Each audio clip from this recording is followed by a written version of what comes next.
গত ৪টি বছর ধরে গোটা পৃথিবী দেখছে কোথাও না কোথাও যুদ্ধ চলছে।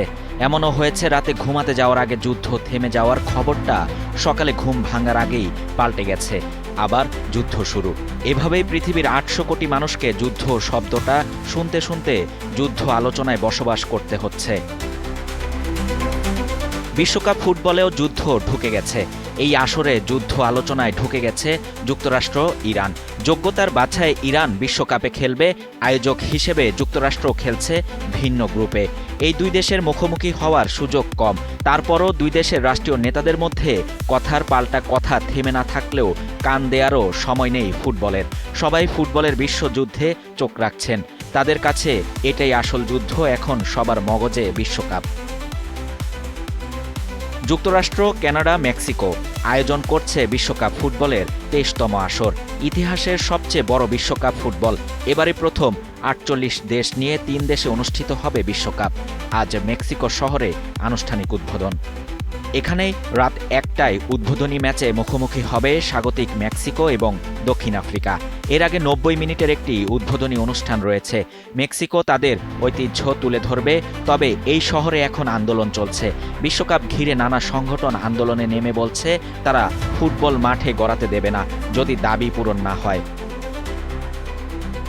বিশ্বকাপকে ঘিরে অন্যরা উৎসব করলেও আসলে এটি বিশ্ব ফুটবলের যুদ্ধ। ম্যাচে ঘিরে রাষ্ট্রনায়ক থেকে শুরু করে দিনমজুরও মেসি, নেইমার, রোনাল্ডোর পারফরম্যান্স নিয়ে কথার যুদ্ধ করেন, পাণ্ডিত্য দেখান। বিশ্বকাপ ফুটবলে জাতপাত নেই, কোনো ধর্মবর্ণ নেই, সবার ভাষা একটাই, ফুটবল।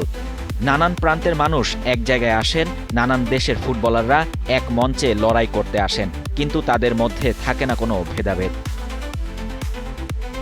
শেষবার ৮৬ বিশ্বকাপ মেক্সিকোতে এবং ৯৪ বিশ্বকাপ এককভাবে আয়োজন করেছিল যুক্তরাষ্ট্র। এবার ৩ দেশ আয়োজন করলেও বিশ্বকাপ মূলত যুক্তরাষ্ট্রের। ফাইনাল সহ ১০৪টি ম্যাচের মধ্যে ৭৮টি ম্যাচ যুক্তরাষ্ট্রে অনুষ্ঠিত হবে। ১৬টি স্টেডিয়ামের মধ্যে ১১টি যুক্তরাষ্ট্রে, মেক্সিকোতে ২টি, কানাডার ভ্যাঙ্কুভার, টরন্টোতে ৩টি। তাই বিশ্বকাপের মূল আয়োজনের মালিক বলা যায় যুক্তরাষ্ট্রকেই। তারাই সব আকর্ষণীয় খেলা আয়োজনের সুযোগ পেয়েছে। বিশ্বকাপের আর্থিক লাভের সুযোগটা পাবে যুক্তরাষ্ট্র। বিশেষ করে আর্জেন্টিনা ও ব্রাজিলের গ্রুপ পর্বের ৬টি ম্যাচই হবে যুক্তরাষ্ট্রে।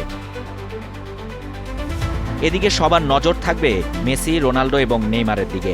আর্জেন্টিনা বর্তমান চ্যাম্পিয়ন। চতুর্থ ট্রফির জন্য মেসির আর্জেন্টিনা মাঠে নামবে। বয়স ৪০ হওয়ার পরও মেসি এখনও তরতাজা।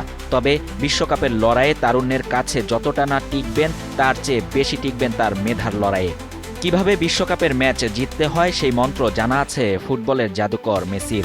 আর পর্তুগিজ তারকা রোনাল্ডোর কাছে বিশ্বকাপের স্বপ্ন অধরায় থেকে যাবে যদি এবার তার দেশ জিততে না পারে।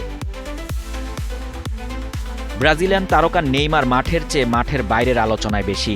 ইনজুরি কাটিয়ে কিভাবে তার দেশকে ষষ্ঠ ট্রফি এনে দেবেন সেটাই সময় বলে দেবে। ফরাসি তারকা এমবাপ্পের কথা সবার জানা।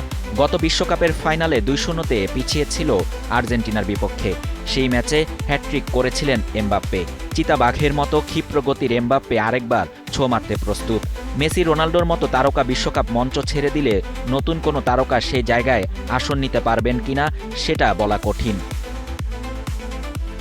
তবে নরওয়ের ফরোয়ার্ড হালান্ড নতুন এসেছেন বিশ্বকাপে। নিজেকে বিশ্বমঞ্চে চেনাতে এসেছেন স্পেনের লামিন ইয়ামাল, তরুণ এক কিশোর।